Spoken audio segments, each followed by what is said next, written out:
Hai, ini How to Sight dan hari ini saya akan menunjukkan cara merekam layar di INFINIX Note 60.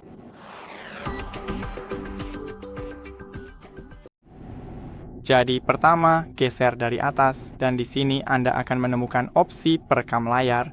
Jika Anda tidak menemukannya, maka di pojok kanan atas di sini ada tombol edit. Cari, temukan di sini lalu tahan dan seret.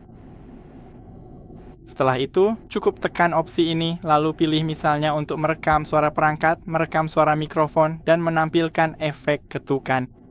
Jadi saya akan merekam suara perangkat dan mulai merekam. Seperti yang Anda lihat, proses perekaman sedang berjalan. Ketika Anda menekan di sini dan berhenti, maka perekaman akan berhenti. Dan itu saja. Terima kasih sudah menonton. Jangan lupa untuk beri like dan sampai jumpa di video berikutnya.